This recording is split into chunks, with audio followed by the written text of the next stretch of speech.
Cet épisode de Pause Report vous est présenté par Arkea, un nom qui ne vous est sans doute pas étranger si vous suivez la voile de compétition, puisque la filiale du groupe Crédit Mutuel Arkea est copartenaire de Johan Richomme en IMOCA aux côtés du groupe Paprec.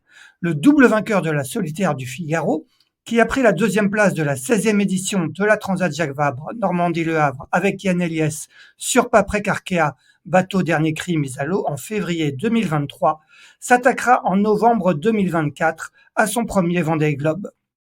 Arkea, acteur bancaire du développement des territoires, est également le partenaire titre de l'Arkea Ultime Challenge Brest, dont le départ sera donné le 7 janvier 2024 de Brest. Un rendez-vous qui est particulièrement attendu puisqu'il verra 6 pionniers se confronter pour la toute première fois sur une course autour du monde en solitaire et en ultime. Un challenge extrême qui marquera l'histoire de la course au large et que les 11 000 collaboratrices et collaborateurs d'Arkea sont fiers d'accompagner.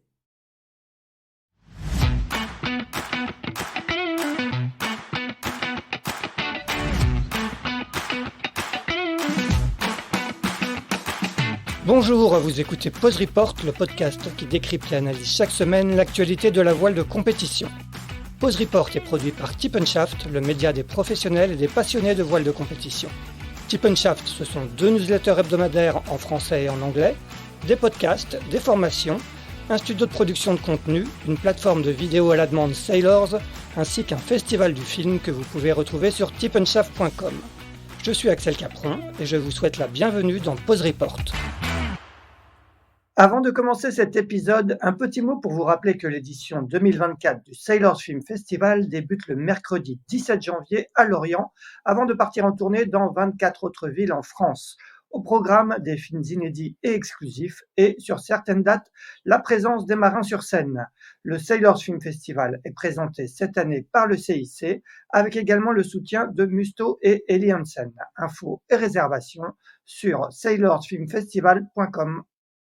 Bonjour à tous et bienvenue dans ce 146e épisode de Pause Report, le podcast hebdomadaire de Tip & Shaft qui explique, décortique, décrypte et analyse l'actualité de la voile de compétition sous toutes ses coutures en compagnie des meilleurs experts. Au nom de toute l'équipe de Tip & Shaft, je vous souhaite une très belle année 2024. Nous sommes le mardi 9 janvier, il est exactement 11h02. Et pour ce premier épisode de l'année, nous allons bien évidemment parler de la course qui s'était lancée dimanche de Brest, l'Arkea Ultime Challenge Brest, en compagnie de 2 invités directement concernés par le sujet. La première est team manager de l'équipe SVR Lazartigue. Elle a été bien occupée ces dernières semaines. Il s'agit de Cécile Andrieux, qui est du côté des bureaux de Merconcept à Concarneau. Salut Cécile. Bonjour. Le second, après avoir été longtemps le skipper d'Actuel et désormais directeur du team Actuel, vous l'aurez reconnu, c'est Yves Le Blévec qui est du côté d'Auray. Salut Yves. Oui, bonjour Axel, bonjour Cécile. Eh bien, Cécile et Yves, avant de vous donner la parole, je fais un rapide topo sur cet Arkea Ultime Challenge Brest qui s'est donc élancé dimanche à 13h30 de Brest. C'est la toute première course autour du monde de l'histoire en solitaire et en ultime, avec 6 bateaux au départ, dans le désordre Banque Populaire 11, Armel Lecléache, SVR Lazartigue, Tom Laperche, Actuel Ultime 3, Anthony Marchand, Sodebo Ultime 3, Thomas Coville, le Maxi Edmond de Rothschild avec Charles Caudrelier, et Adagio, Éric Perron. Un départ donné dans des conditions parfaites avec du grand soleil à la sortie du Goulet de Brest et un vent de nord-est d'une dizaine de nœuds. Après 2 jours de course et au moment où je vous parle, c'est-à-dire à mardi 9 janvier en fin de matinée, en dehors d'Éric Perron qui est un peu décroché sur Adagio, la flotte en approche de Madère reste très compacte avec les 5 autres bateaux en une grosse dizaine de milles, alors qu'ils vont bientôt négocier la bordure ouest d'une dépression qui s'annonce assez musclée. Voilà pour le décor. Peut-être qu'on va commencer, Cécile et Yves. Est-ce que vous pouvez nous donner un peu des nouvelles de vos skippers respectifs? On va commencer avec toi, Cécile. Oui, écoute, après un magnifique départ, je pense qu'il y a eu beaucoup d'émotions pour Tom au départ et puis pour toute l'équipe. C'est vrai que c'était un départ, mais c'était aussi un peu l'aboutissement d'un marathon pour toute l'équipe et donc actuellement Tom est en super forme. Enfin, je pense que c'est assez génial la course qu'ils sont en train de tous livrer. On a l'impression d'être sur une solitaire, mais sur des très gros bateaux. Et puis, j'imagine comme les autres, on commence à regarder effectivement cette dépression qui va arriver dans les prochains jours. Bon, Yves, du côté de d'Anto, Marchand, quel est le moral à bord d'Actuel Ultime 3? Eh ben, écoute, Anthony, il a vraiment un super moral. Il nous renvoie des signaux vraiment sympa parce que c'est pas rien quand même de se lancer dans un tour du monde, hein. On pourrait, ouais, une personne normale serait quand même un peu envahie par la taille de la montagne à escalader. Et écoute, ça va, il est vraiment au top. Il navigue super bien, il prend vraiment soin de lui, il rentre dans sa course. Alors, les conditions météo sont quand même très favorables, hein, pour ça. Le départ, il était top. Et puis là, les 2 premiers jours de course, on a des conditions quand même largement maniables. Mais voilà, Anthony à 100% et puis le bateau aussi. Bon, eh bien, on va faire un petit retour en arrière avec vous, Cécile et Yves. Cécile, tu parlais de marathon. Effectivement, les dernières semaines ont été, j'imagine, très intenses du côté de Merconcept et de Concarneau. On rappelle que vous avez dû réparer le bras de liaison tribord avant de SVR Lazartigue suite à une faiblesse que vous avez décelée. Est-ce qu'on peut revenir un petit peu en arrière et que tu nous rappelles un peu l'enchaînement des faits, comment ça s'est passé et comment vous avez entamé et conclu ce marathon, Cécile? Ouais, le marathon, bah, il a commencé juste avant le convoyage. On était encore en Martinique, puisque c'est en Martinique qu'on a fait des contrôles ultrasons sur l'ensemble du bateau et donc notamment sur le bras, où on s'est rendu compte effectivement de cette faiblesse. Donc on a ramené le bateau en conséquence, enfin en naviguant, on va dire, en conséquence. Et puis à partir de ce moment-là, il a fallu décider si on était en capacité de réparer, comment on voulait réparer, et puis mettre en musique ce chantier très très conséquent et cette modification assez, cette réparation assez importante. Donc très concrètement, il y a eu une première phase avec de discussions avec CDK, VPLP, GECI et puis tous les experts de Merconcept, y compris Composite, sur la façon dont on voulait s'y prendre. Et puis une fois qu'on avait décidé et tranché, il y a quasiment, oui, une trentaine de personnes qui bossaient en même temps sur le bateau, entre l'équipe, on va dire, type SVR qui préparait le bateau pour un tour du monde, qui était déjà un travail conséquent, et puis tous les renforts composites, qui étaient quasiment une quinzaine de personnes depuis fin novembre jusqu'à la veille du départ pour faire cette réparation. Concrètement, c'était quoi cette réparation? C'est déjà quoi l'avarie, du moins la faiblesse que vous aviez décelée, et qu'est-ce qu'il a fallu faire pour réparer le bateau? Concrètement, c'est une faiblesse dans le barreau du bras, donc on va dire dans l'âme structurelle du bras. Et très concrètement, il a fallu aller commencer par enlever beaucoup de carbone, donc aller creuser pour aller chercher ce défaut, faire en sorte qu'il se propage pas, et puis lui ajouter 2 grandes attelles sur la face arrière et sur la face supérieure de ce barreau pour renforcer et pour être sûr désormais que voilà, les efforts désormais passeraient par ces nouvelles attelles, on va dire.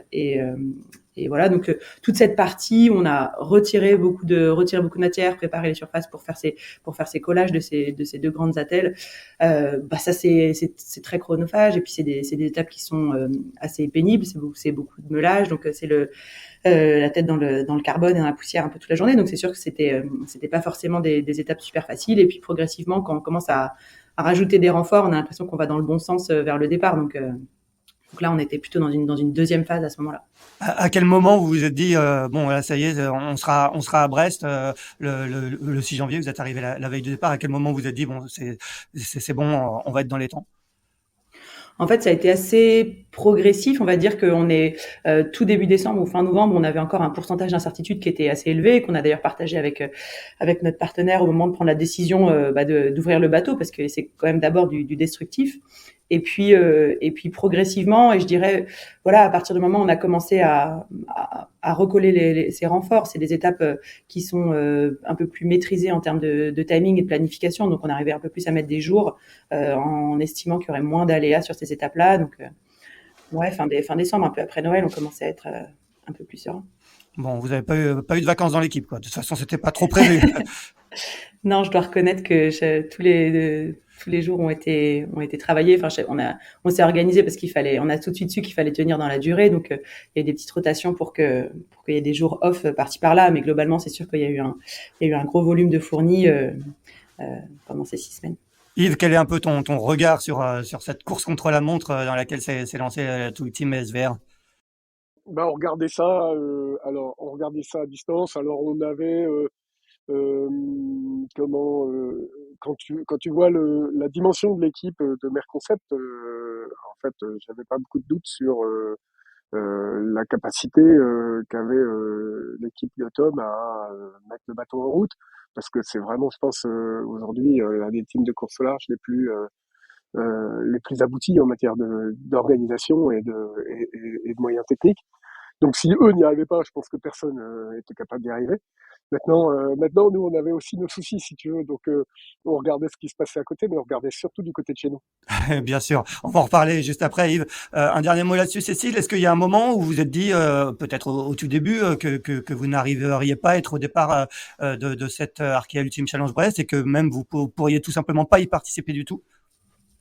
Ah oui, c'est une pensée qui nous a traversé, enfin même plus que traversé, puisque c'est une pensée qu'on a évoquée au sein de l'équipe et avec notre partenaire. Donc c'était un pourcentage faible, on va dire, et surtout c'était un moment où au début il a fallu décider. En fait, c'est des réparations. On n'a pas complètement le temps de se pencher sur l'origine du problème, qu'il faut déjà trancher sur comment on va le réparer. Donc forcément, il y a des choix à faire et ce qui était ça pour le coup assez pratique ou assez bien, c'est qu'on était tous très alignés, que ce soit Tom, François, Antoine Gauthier ou les équipes de Cresc sur le fait que s'il y avait quelque chose à tenter, on le prenait, même s'il y avait un risque qu'on n'arrive pas à tout refermer dans les temps. Oui, comment vous avez occupé Tom pendant ce temps-là? Parce que Yves, Anto Marchand et toute l'équipe actuelle, ils ont rejoint Brest, ils ont fait le convoyage vers Brest pour arriver le 29 décembre. Ils ont eu toute la semaine sur Brest. Et vous, comment vous avez fait tout ça avec Tom? Est-ce que Tom il était aussi au chantier ou vous avez essayé de le garder un peu à l'écart? Comment ça s'est passé avec lui? Non, je pense que dès le début, en fait, on a déterminé qu'il fallait qu'il garde une certaine distance, qu'il a parfaitement trouvé. Enfin, moi, il m'a vraiment bluffé sur ces 6 semaines. Il est parti début décembre déjà un peu en vacances. Il avait pris un gros. Tom, il a fait le convoyage retour déjà, donc c'était aussi, je pense, une des particularités par rapport aux autres skippers. Donc début décembre, de toute façon, il en avait dit qu'il couperait. Et puis il est resté très intéressé par le process, par l'avancée. On l'avait tous les jours au téléphone et il venait régulièrement. Et en même temps, moi je trouve que ça n'a pas suscité d'agitation particulière en fait chez lui ou d'angoisse. Il est pas venu trépigner sur à côté du bras ou de poser trop de questions entre guillemets. Je pense qu'il a énormément confiance à la fois en Antoine Gauthier, donc qui est le directeur technique du Trimaran, et en Nico de Castro, qui est le responsable de la partie construction chez Merconcept, qui a aussi supervisé tous les travaux. Et ça lui a permis d'avoir moi, je trouve une super distance vis-à-vis de ce bateau et de pouvoir aussi continuer sa prépa mentale, énormément de prépa physique. Il a aussi eu beaucoup de temps pour être avec Jean-Yves Bernot et préparer la partie roadbook et météo. Donc non, il a eu de quoi s'occuper aussi. On imagine, ouais. Yves, de votre côté, vous n'étiez pas non plus complètement sorti indemne de cette tranche avec Jacques Vabre. Moi, tu m'avais confié lors de la présentation à Paris de la course que vous aviez perdu le plan porteur de dérive peu avant l'arrivée en Martinique et abîmé un foil sur le convoyage retour. Comment s'est passée cette transition entre l'arrivée à Fort-de-France et le départ pour Brest? J'imagine que vous aussi, vous aviez pas mal de boulot. Oui, nous, ça a été, bah, en fait, tout allait hyper bien jusque 100 000 de l'arrivée en Martinique, où, euh, où Anthony et Thierry ont tapé quelque chose avec la dérive juste en passant devant la Barbade. Et donc la dérive de l'actuelle, elle s'est reculée et on a perdu le plan porteur, l'aile de mouette de la dérive qui s'est arrachée de façon assez propre. La dérive n'a pas été abîmée en tant que telle, mais il nous manquait juste uniquement la partie horizontale. Maintenant, c'est des pièces qui sont longues à faire fabriquer. Donc là, on a sollicité tous les autres teams de la classe ultime, à savoir ce qu'ils avaient un peu sur leurs étagères pour qu'on puisse réparer dans les délais, parce que c'est des pièces qui sont où il y a pas mal d'étapes successives et qui sont un peu longues à fabriquer. Donc on était vraiment short en délai. Et donc on a trouvé auprès de là, enfin on a eu plein de réponses très positives des uns et des autres qui nous leur ont proposé leur système un peu ancien, machin, enfin, et qui était plus ou moins compatible. Et en fait, ce qu'on a trouvé de compatible et qui nous a vraiment fait gagner du temps, c'est que chez Bank Pop, il y avait donc chez Banque Populaire, il y avait un massif qui était déjà un bout de matière première qu'on pouvait utiliser. Euh, Et le deal était que dès que le bateau arrivait à Lorient de son convoyage retour, il pouvait nous le céder. Ouais. Ce qui a été le cas parce que du coup ils en auraient pas besoin. Et ce qui a été le cas et ce qui nous a permis de lancer ce chantier-là. Ce qui s'est rajouté à ça, c'est que dans le convoyage retour, dès le deuxième jour, hein, juste à quelques centaines de milles de la Martinique, on a eu un impact avec le foil. À peu près le pire, c'était plutôt au bout du type, ce qui fait que ça a généré un gros effort de torsion dans le shaft, dans la partie verticale du foil, et qui s'est pas cassé, mais qui s'est pas mal désolidarisé. En fait, la structure, c'est un peu, comment dire, un peu désunie. Ouais. Donc la résistance en tant que telle du foil n'a pas été atteinte, mais ça a tenu dans le temps potentiellement. Donc ça a nécessité là de le reprendre énormément, pareil, de mettre à nu, de recoller et de reconstruire tout l'enrobage en renforçant un peu. Donc ce qui fait quand même beaucoup d'étapes successives. Et même en travaillant, alors nous on n'a pas fait du H24, hein, on a juste fait du 2-8 pendant 3 semaines parce que dans le composite, tu as des temps de séchage qui font que quand tu fais des 2-8, bah, tu peux faire 2 journées en une. Et au bout du compte, le foil, on l'a mis en place dans son flotteur le mercredi avant d'arriver à Brest. Donc mercredi, on met en place le foil. Jeudi, on navigue pour valider. Il y avait de belles conditions jeudi. C'est-à-dire que c'était assez top d'ailleurs parce que à peine hisser les voiles, on abat et on était à 40 nœuds sur le foil. Donc on a tout de suite testé que ça tenait, que ça tenait. Et puis le convoyage de vendredi, le convoyage de la Trinité-sur-Mer à Brest, qui était quand même avec des conditions de vent et de mer qui nous allaient très bien pour tester tout ça. Et du coup, à partir de ce moment-là, bah, Anthony, ça allait beaucoup mieux parce que en fait, dans toute la période de préparation, il est resté zen, hein, mais je voyais bien qu'il regardait de travers tous les bonhommes en combinaison blanche avec leur gamelle de résine là, Ouais. et que il fallait que ce soit fait en temps en heure, bien fait. Et ça semble être le cas. En tout cas, nous on est hyper confiants sur ce qu'on a réalisé en peu de temps. Et du coup, on est arrivé à Brest avec un bateau à 100% de son potentiel. Et on avait encore quelques jours de boulot à Brest, de préparation de choses qu'on avait un peu repoussé à plus tard, ce qui fait qu'on a passé une période d'accueil bien active, ce qui nous arrivait pas depuis longtemps en fait. En général, on arrive à être assez serein sur les périodes d'accueil. On arrive avec un bateau où il y a rien à faire dessus.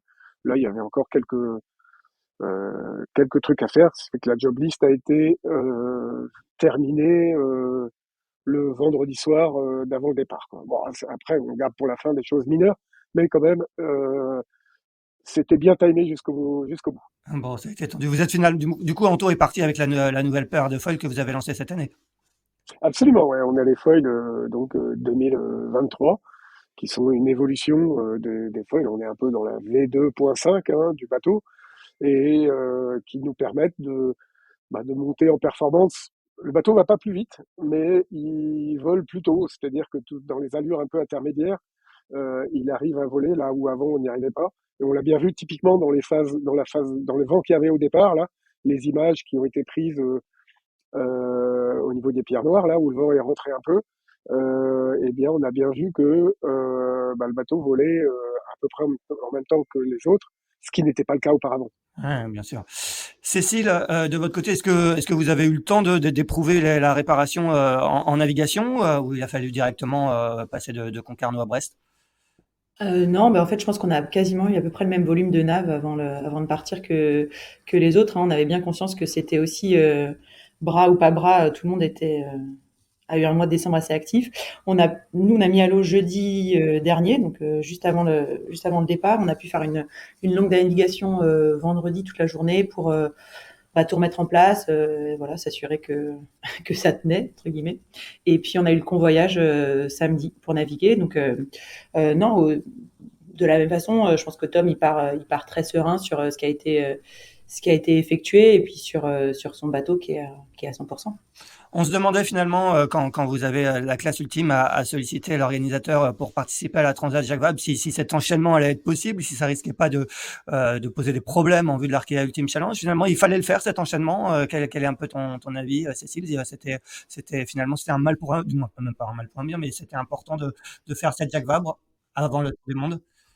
Ah oui, je pense que quand on a pris la décision, je sais plus, en février ou en mars dernier de faire la Jacques Vabre, on savait tous qu'on s'engageait dans un tunnel de septembre à janvier ou de septembre à mars même.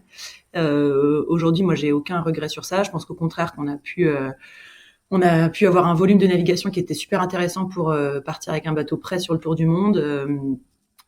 C'est sûr qu'avoir quelques semaines de plus entre les deux départs, ça nous aurait arrangé, nous et peut-être probablement tout le monde, mais moi, j'ai pas de regret sur le fait d'avoir fait ces deux courses cette année et je trouve que c'est très positif pour la préparation, en tout cas nous concernant, et je pense globalement pour les 5 ultimes qu'on fait la Jacques Vabre et pour les 6 qui sont au départ. Yves, tu es d'accord avec Cécile? Oui, oui, tout à fait, hein, on est enfin, ravis d'être au départ là, tous. Là, en tout cas, la photo des 6 bateaux à Brest était quand même magnifique. Et le plus important, c'est que tous les bateaux soient super prêts au moment du départ. Ouais. Yves, avec Actuel, vous faites partie du collectif ultime qui est devenu ensuite la classe ultime quasiment depuis le début ou presque, je me souviens plus du collectif. Qu'est-ce que ça te fait de voir cette course dont on parle depuis maintenant plus de 10 ans enfin devenue réalité? Est-ce que c'est l'aboutissement d'un projet que vous aviez en tête avec Samuel Tual et Actuel depuis longtemps? Ah bah c'est clairement cette course, c'est clairement la raison pour laquelle Actual a décidé d'acheter un ultime en 2015. Ça faisait partie enfin, en 2014, à l'issue de la Route du Rhum, Samuel Tual, le président d'Actuel, m'a demandé voilà, de proposer un projet course au large qui coche pas mal de cases. Et dans les différents projets que j'avais proposés, il y avait cette opportunité de racheter le Maxi Sodebo 100, qui était le premier ultime en quelque sorte. Hein. Et c'était un bateau vraiment taillé pour faire le tour du monde en solitaire.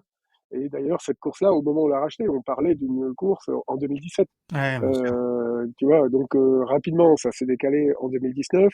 Là-dessus, la Route du Rhum 2018 est passée par là avec tous les événements qu'on a eus en ultime, où ça s'est décalé en 2021, puis en 2023 pour finalement partir tout début 2024.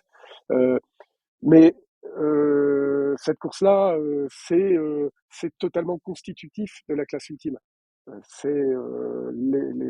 ultimes se sont construits autour de cette course-là, et je pense que c'est très important pour qu'une classe de course large soit bien implantée dans le paysage. Il faut qu'elle ait son épreuve, son épreuve emblématique. Et on voit toutes les classes bien ancrées ont leur épreuve emblématique. Ça va de la mini transat pour la mini au Vendée Globe pour les IMOCA. Mais il faut une course. Et ça, l'Arkea Ultime Challenge est la course des ultimes.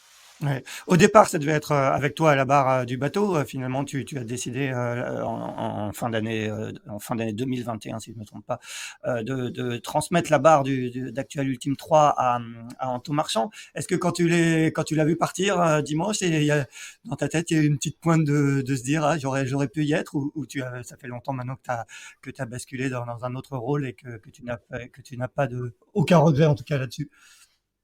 Ah bah ça fait longtemps que j'ai basculé dans un autre rôle parce qu'en fait la transition elle s'est faite effectivement à l'issue de la Route du Rhum 2022, donc il y a un peu plus d'un an maintenant. Mais le projet, pour ma part, le projet existait depuis longtemps et c'était quelque chose de clairement mûri. Et pour répondre à ta deuxième question sur les éventuels regrets, euh, j'avais encore là un statut de skipper remplaçant, Ouais. comme François Gabard d'ailleurs avec SVR Lazartigue. Et quand on en parlait tous les deux, on se disait non, non, non, mais là, il faut vraiment pas qu'il se pète une jambe. Quoi. On est, enfin, on n'a pas envie. Enfin, tu vois, on est évidemment, on saurait prendre au pied levé, partir, prendre le bateau et se lancer dans l'aventure. Mais Mais c'est vraiment très bien, enfin pour ma part, c'est vraiment très bien que Anthony soit là où il est et que moi je sois là où je suis. Bon, vous l'avez mis sous cloche pour pas qu'il aille se casser une jambe avant de partir là. Oh, il a pris soin de lui tout seul. Hein. Anthony, c'est un sportif responsable. Il sait très bien qu'il y a des... Voilà, il a pris soin de lui tout seul. Ouais. Cécile, vous avez aussi vécu cette transmission au sein du team SVR Lazartigue. Au début de le projet d'Archaeal Team Challenge Brest, il était normalement prévu pour François Gabard, qui a finalement transmis lui aussi la barre à Tom Laperche. Comment elle s'est faite cette transition? Est-ce que chez François aussi, comme la même question un peu que pour Yves, tu as senti dans ses yeux ou peut-être dans quelques mots qu'il aurait peut-être aussi, du moins qu'il aurait peut-être aimé y être à la place de Tom? Ah non, je pense que je partage la conversation que Yves a dû avoir avec François qu'il évoquait. C'est un tel engagement et puis François il le connaît bien particulièrement, c'est l'engagement qu'il faut pour partir sur ce type de course que être skipper remplaçant, je pense, d'un Arca Ultimate Challenge, c'est une position très très compliquée, surtout à quelques jours du départ et je pense il ne souhaitait effectivement pas que Tom se casse la jambe la veille. En tout cas, la transmission, nous, elle s'est faite depuis au final plusieurs années, puisque même la première fois qu'on a discuté avec Tom pour faire la Transat Jacques Vabre en 2021, quelque part dans nos discussions, il y avait aussi la possibilité de l'Arkea Ultimate Challenge derrière. C'est resté au stade de discussion, d'échange entre Tom, François, Cresque, et puis l'année dernière, on a validé ça et puis on a pu l'annoncer une fois qu'on est vraiment rentré dans la classe au début de l'année. Mais donc c'est une transmission qui a été très très progressive et c'est aussi pour moi, là, on reparlait du marathon des 6 semaines, de la mobilisation des gens chez Merconcept. Pour moi, c'est la première validation qu'on a choisi la bonne personne. C'est-à-dire que le travail, de mon côté, il était assez facile. Il fallait pas forcer les gens à travailler. Il a fallu organiser les volontés.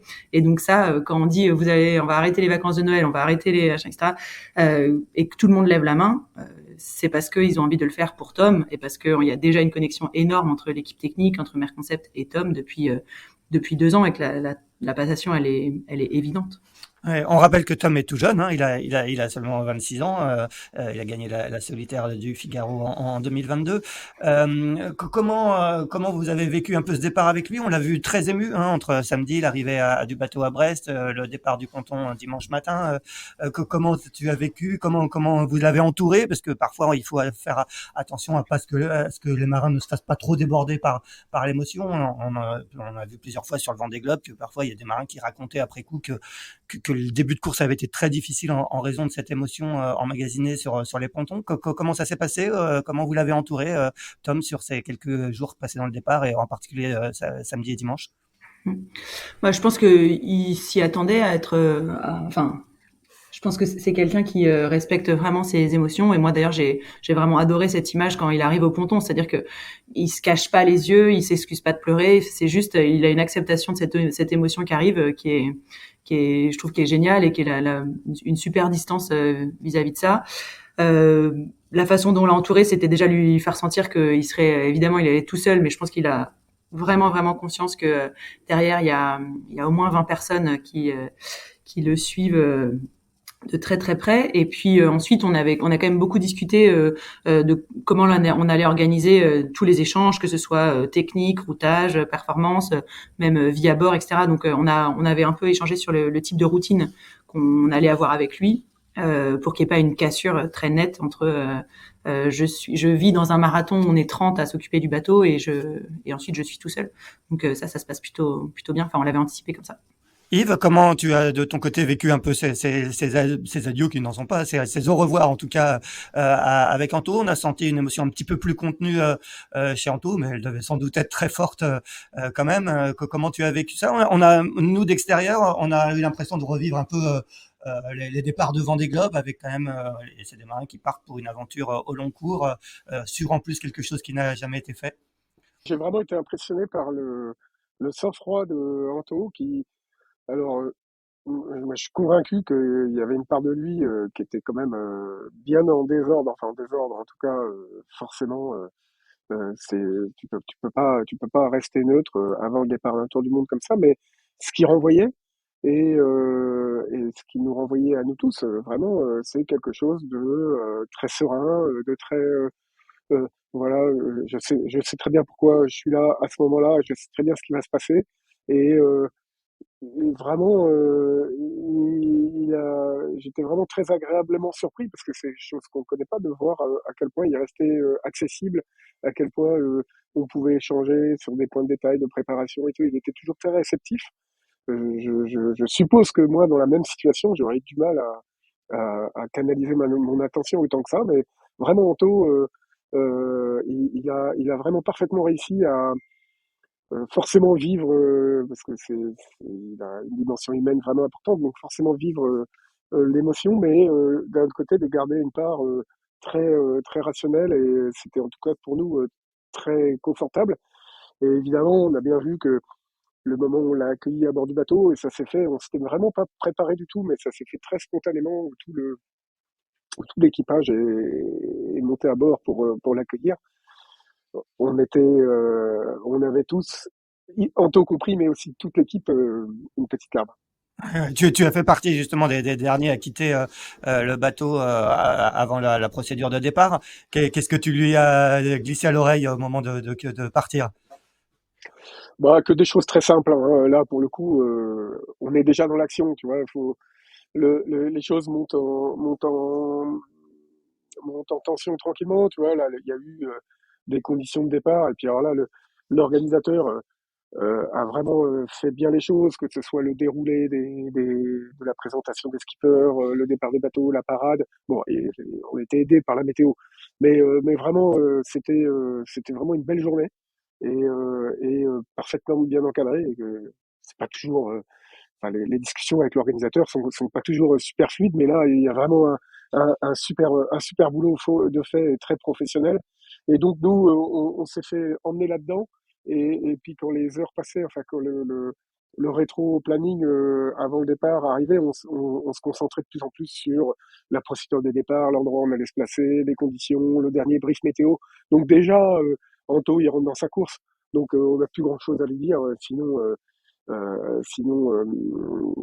à se taper dans la main, et puis à y aller. Mais il n'y a pas beaucoup d'échanges, il n'y a plus beaucoup de place à l'échange à ce moment-là, hein. Chacun est dans ce qu'il a à faire, et il va le faire très bien. Ouais, tu as raison de le souligner, Yves. Il y avait une scénarisation du départ qui a été assez bien réussie, hein, il faut le souligner, avec ces marins qui font de la foule, qui passent devant le trophée. C'était plutôt sympa à suivre, en tout cas devant nos écrans. Cécile, comment vous avez vécu un peu le départ sur l'eau? Yves le disait, hein, conditions idéales. C'était pas les conditions du départ de la Jacques Vabre. Du coup, j'imagine que vous avez pu emmener équipe, famille, partenaires sur l'eau. Comment ça s'est organisé du côté de l'équipe SVR Les Artigues? Ah oui, c'était une journée absolument magique, hein. C'est sûr que la météo nous a vraiment aidés. Nous, on avait vraiment la volonté de pouvoir emmener aussi tous les gens qui avaient beaucoup bossé là sur le bras en composite ces dernières semaines. Donc, on pu emmener une bonne partie des équipes de Mer Concept voir le départ, donc ça c'était chouette. Et sinon, je te rejoins, Yves, sur la scénarisation, la parade, tout ça était un super moment. Ça permettait de rentrer aussi progressivement dans cette phase de départ. Et puis ensuite, les conditions étaient optimales. Il y a François, le boat captain, et le directeur technique qui sont restés les 3 derniers à bord. Et puis quand on les a récupérés à bord du semi-rigide, c'était des conditions très clémentes, donc ils ont pas eu besoin de sauter, donc c'est assez rare qu'on puisse les récupérer sans qu'ils sautent à l'eau, et ça a fait quelque chose de très smooth dans le fait de laisser partir Tom vers le tour du monde. Un tour du monde qui est donc maintenant, on est presque à 2 jours de course au moment où on se parle. La flotte, comme je le disais en introduction, en tout cas les 5 premiers se tiennent en une grosse dizaine de milles. Yves, on dit souvent que l'ex-massif actuel Ultime 3 est un petit peu sur le papier un peu moins performant que les autres trimarans volants qui sont sortis, qui ont été mis à l'eau un peu plus tard. Est-ce que c'est une bonne surprise pour toi de voir Anto aujourd'hui dans le paquet? C'est, je dirais, une heureuse surprise. On est vraiment ravis. Anto, il est dessus, il navigue bien. Nous, on s'organise bien pour lui apporter toutes les informations dont il pourrait avoir besoin pour prendre les bonnes décisions. Là, les conditions fait, on voit que il y a des conditions où il y a finalement assez peu d'écart avec les bateaux, et il y en a où, quand les bateaux volent vraiment, ou quand il y a vraiment de la pluie, il y a une différence de RM, de raideur des bateaux, qui fait qu'on a du mal à suivre le rythme. Jusqu'ici, il n'y a pas eu trop ces conditions-là, donc ça montre que Actual Ultime, il est complètement dans le match, enfin, le team actuel, comme Anthony Marchand, on est là pour jouer la gagne, on n'est pas là pour faire de la figuration. Donc, en tout cas, Anto, il lâchera rien, et nous non plus. Bon, justement, tu nous parles, vous êtes là pour l'entourer. Je voudrais que vous me racontiez un peu, l'une comme l'autre, comment vous vous organisez pour entourer vos skippers. Il y a des cellules de routage, vous avez loué des maisons. Alors on va continuer avec toi, Yves. Tu me disais que tu étais justement à Auray dans une maison tenue secrète dont on ne dévoilera pas l'adresse. Raconte-nous un peu comment se passe le suivi de la course au sein du team actuel. Alors nous, on a fait le choix dans le team actuel. Déjà, on travaille avec Christian Dumas historiquement, hein, sur les routages. Donc Christian Dumas, il habite à Crac et il travaille à Auray. Euh, on a fait le choix de se baser à Auray et de faire. On a ici à Auray toujours 2 personnes dans le PC course, alors qui vont tourner, hein, pour que les uns les autres puissent survivre à tout ça, parce que quand on est embarqué dans cette maison, on imagine cet appartement un peu comme un bateau. C'est-à-dire qu'on y est et on embarque pendant le nombre de jours qui était défini, et pendant ce temps-là, on fait que ça. À part un petit podcast de temps en temps, on ne s'occupe que de suivre Anthony. Et puis, d'ailleurs, là, à l'heure où je te parle, j'ai mon ordi sous les genoux et je lis les conversations avec Anthony. Il y a Thierry Chabani qui est avec moi, qui est en ce moment là. Il y a Christian Dumas là qui va passer faire un point météo avec nous tout à l'heure. Et puis il y a différentes personnes de l'équipe. Il y aura des gens volontaires dans l'équipe vont passer pour assurer une présence. Il y aura toujours un côté sportif et puis un côté technique pour assurer une présence et faire en sorte que Anthony ait euh, H24 toujours une réponse à toutes les questions qui pourraient se poser. Et immanquablement, va y en avoir, qu'elles soient sportives, stratégiques ou techniques. Les échanges, c'est WhatsApp, c'est Telegram. Comment vous échangez avec Anto? On utilise principalement Telegram, qui a le Ouais. mérite d'être multiplateforme et qui fonctionne très bien à bord, et qui nous sert vraiment, vraiment beaucoup, et avec énormément de groupes différents. Mais il y a que quelques groupes, et les groupes dans lesquels et Anthony sont très bien filtrés pour être sûr qu'il soit à l'aise dans sa parole. Cécile, comment s'organise le suivi et la cellule de routage du team SVR Lazartigue? En fait, c'est un fonctionnement qui est quand même assez similaire à ce que vient d'évoquer Yves. Donc nous, on travaille avec Jean-Yves Bernot, qui est basé à Châtelaillon, à côté de La Rochelle. Donc notre bunker PC Course, il est à Châtelaillon, chez Jean-Yves. Et à côté de lui, il a un second où il y a des rotations. Donc avec des rotations entre Corentin Douguet, François Gabard et Charlie Dalin. Et puis, en plus donc de ce binôme entre Jean-Yves et son second, on a aussi une présence de l'équipe technique tout le temps à Châtelaillon pour faire le lien avec voilà, les éventuels aléas techniques. Et là, c'est pareil, donc c'est plutôt des membres du team qui se relaient à Châtelaillon. Et donc tout ça, fait une petite équipe de 3 personnes en permanence. Dans ce bunker course. Et effectivement, il y a un petit peu tous les sujets qui sont traités, que ce soit voilà, routage, comme j'ai dit tout à l'heure, performance, même vie de Tom. Ensuite, il y a évidemment des enjeux de communication. On a un Telegram aussi pour les enjeux techniques, et on fait quasiment tout avec Telegram aussi aujourd'hui. C'est un enjeu sportif de taille, hein, pour les marins. Hein. C'est quand même un défi assez extrême. C'est aussi un défi mental. Est-ce que Cécile, Tom a aussi des échanges, par exemple, avec son préparateur mental pendant la course? Est-ce que ça se fait aussi? Aujourd'hui, on l'a pas fait comme ça. Il a eu des échanges jusqu'au départ. On sait déjà qu'on se l'interdira pas si on en fonction de l'état de Tom ou de ce qu'on ressent. Mais aujourd'hui, on a des bons échanges entre François, Tom et moi sur son état général et pour l'instant, on le gère comme ça. Il n'en a pas besoin.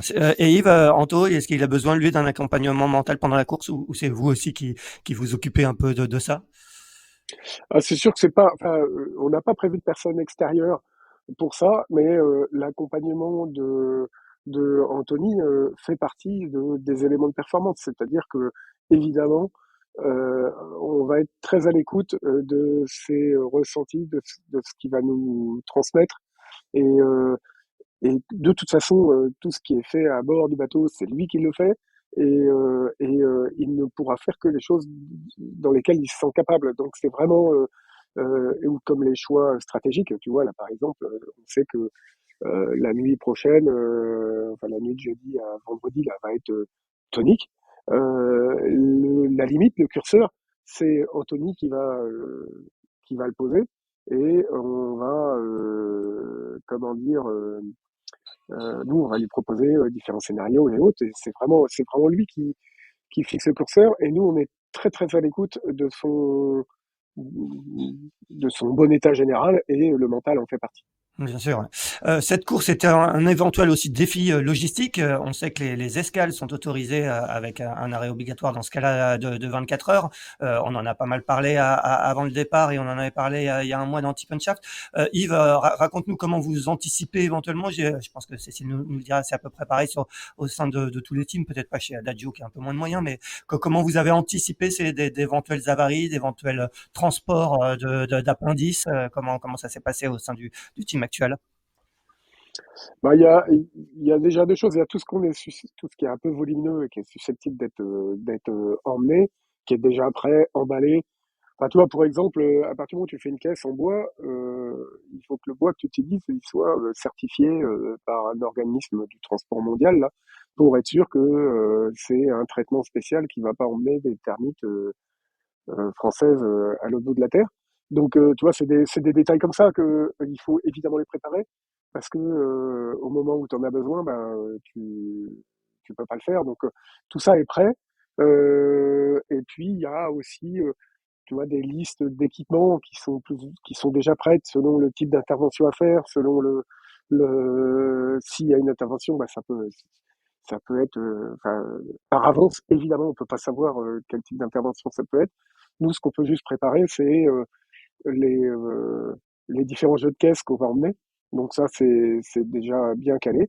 Et puis aussi, tout simplement, c'est paraît bête, hein, mais c'est important, s'assurer que tout le monde a un passeport à jour. Enfin, tous les gens susceptibles de bouger. Voilà, ces choses-là. Puis après, surtout, on espère que on va pas avoir de problème lourd et que on a bien préparé le bateau et que Anthony a à bord de l'actuel suffisamment de pièces détachées, de matériel et de compétences pour pouvoir répondre aux problèmes techniques qui ne manqueront pas d'arriver, mais il faut que ça le ralentisse le minimum. Ouais, ouais. Et dans ces caisses, vous avez prévu éventuellement d'emmener un foil ou c'est dans la mesure du possible, c'est possible? Bah déjà nous on en a qu'un Ouais. parce que on n'a pas de feuille de rechange à bâbord. Et puis c'est vraiment euh, c'est une hypothèse possible, mais en tout cas c'est possible. Ouais, ouais. Après, est-ce que il faut ou pas? Parce que c'est quand même des très gros chantiers. Faut, faut aussi être en mesure de mesurer quelle est la vitesse du bateau en mode dégradé et qu'est-ce que ça va coûter ou apporter de faire des interventions. Bien sûr, ouais, t'as raison. Cécile, j'imagine que c'est sensiblement la même chose du côté du team SVR Lazartigue. Oui, exactement. C'est à peu près la même chose. On a des petits sujets de préparation des passeports, des caisses, et puis de lister un petit peu partout là où éventuellement on pourrait s'arrêter, de lister les contacts qu'on a chacun dans ces endroits-là. Euh, et puis, c'est aussi beaucoup de discussions avec notre partenaire pour essayer d'établir un peu les critères de décision, parce que nous, on est à peu près dans le même état d'esprit qu'actuel sur l'envoi d'un foil. Aujourd'hui, c'est possible. Après, c'est des montants qui sont vraiment très importants. Euh, c'est pas si naturel. Enfin, ça me semble pas si naturel d'envoyer un foil au fin fond de la Nouvelle-Zélande, et surtout pour quel gain potentiel. Donc, Nous, ce qu'on s'est plutôt dit, c'était d'essayer d'établir, en fait, d'ouvrir un maximum de canaux pour que les décisions elles soient prises rapidement le jour où on serait confronté à ça, parce que c'est un peu impossible de dire aujourd'hui oui, c'est sûr qu'on envoie un foil, c'est sûr qu'on l'envoie pas. Il y aura plein d'autres critères qui vont rentrer en jeu sur l'état général du bateau, l'état de Tom, le classement, comme tu disais Yves, le potentiel gain de performance avec cette réparation ou ce remplacement, le temps de course restant. Enfin voilà, le coût carbone, le coût financier, il y a beaucoup de choses qui vont rentrer en compte. Donc ce qu'on peut faire, c'est anticiper ces critères, se préparer les questions, ouvrir les canaux et puis être prêt à y répondre. Yves, on va terminer avec toi. Est-ce que tu peux nous faire un peu la photographie des quelques jours qui attendent nos skippers sur l'Arkea, vos skippers en particulier sur l'Arkea Ultimate Challenge Brest, avec une dépression qui est sur leur route, et tu les imagines en combien de temps à l'équateur? Alors, écoute, là j'ai un truc à peu près sous les yeux, tu vois, toute la journée là on est mardi, donc toute la journée de mardi et la nuit de mardi à mercredi, les bateaux vont descendre, vont faire une boucle, vont descendre vers passer le long de Madère, puis arrondir leur trajectoire vers l'ouest pour aller, je sais pas comment on dit, rencontrer, traverser, percuter à une dépression là qui nous préoccupe depuis le départ, et principalement le front associé à cette dépression-là. La dépression, elle passe à peu près sur les Açores, le centre de la dépression, et il y a un front associé qui est très très bas, c'est assez inhabituel, hein, qui est un front assez violent qui va passer sur les Canaries. Il va falloir aller traverser ce front-là pour aller prendre des vents donc on va avoir des vents de sud assez forts, avec des rafales assez fortes, et pour aller chercher du vent d'ouest à l'arrière de ce front-là qui vont nous permettre de redescendre pour gagner sud, et avec une route qui après ça est encore comment dire, pas tout à fait calée, mais ça donne, si je peux t'évaluer un passage à l'équateur comme ça à la grosse, et un passage à l'équateur vers dimanche, un truc comme ça, quoi, dans la journée de dimanche, le début de journée de dimanche, Bon, dans la nuit de samedi dimanche. Bon, 6-7 jours, comme on le disait à peu près au départ. Un dernier mot, Cécile, il vous inquiète ce front? Est-ce que j'imagine que, comme toutes les équipes ont un peu les yeux rivés sur ce front qui va être le premier gros coup de vent de cet Arkea Ultimate Challenge? Oui, il nous inquiète. Après, voilà, ça va justement être des choix sur la façon dont on veut le passer, comment on veut préserver le bateau, et c'est un peu la première fois où on va pouvoir traiter ce front en regardant la globalité du tour du monde pour préserver et le bateau et le bonhomme. Et c'est aussi ça qui était très excitant dès le départ pour Tom et pour l'équipe, c'est de se dire on n'est pas sur un sprint, donc il faut faire les bons choix. Donc voilà, ce sera. Enfin, il y a des options pour ne pas aller dans du vent trop fort, donc il nous inquiète modérément. Très bien. Eh ben, merci à tous les deux. C'était très intéressant d'avoir vos éclaircissements sur tous ces dernières semaines qui ont été bien animées chez vous. On félicite toutes vos équipes pour l'immense travail qui a été accompli pour que les bateaux soient au départ. On va bien évidemment continuer à suivre dans nos prochains épisodes de Pause Report cet Arkea Ultimate Challenge Brest. On vous souhaite à tous les deux une très bonne journée, une bonne veille sur vos marins respectifs. Et quant à nous, on se retrouve mardi prochain pour le 147e épisode. Bonne journée à tous les deux et à tous. Eh bien, bonne journée à tous. Merci Axel, merci Cécile. Merci beaucoup, très bonne journée. Merci d'avoir écouté cet épisode de Pause Report. N'hésitez pas à nous dire ce que vous en pensez en bien ou en mal, et n'hésitez pas à le partager. Si vous souhaitez suivre l'actualité de la voile de compétition, je vous encourage à vous abonner à la newsletter de Tip & Shaft, envoyée chaque vendredi à 17h. Pour vous inscrire, ça se passe sur tipnshaft.com. À bientôt!